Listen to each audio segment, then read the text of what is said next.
Usap-usapan ngayong online ang biglaang pagbisita di umano ng rumored couple na sina Kim Chiu at Paulo Avellino sa isang art exhibit sa Brixton Art Space. Walang official announcement at ingay ng media, tila simpleng pag-drop by lang ng dalawa.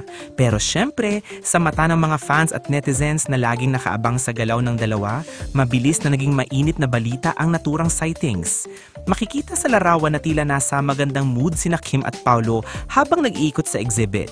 Makikita raw sa kanilang mga ngiti at kilos na magaan ang loob nila kahit pa dumaan si Kim sa isang napakabigat na pagsubok nito mga nakaraang araw.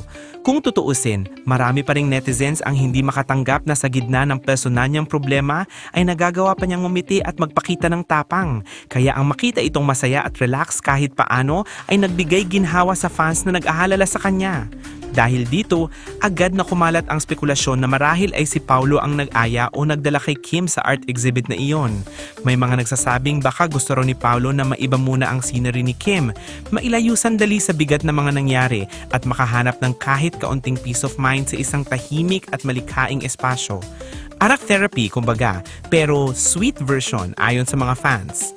Sinasabing mahilig talaga sa art si Paulo, kaya hindi malayo sa isip ng maraming fans na baka isa ito sa mga lugar kung saan komportable siya at gusto niyang i-share ang ganitong environment kay Kim, lalo na ngayong mabigat ang pinagdaraanan ng aktres.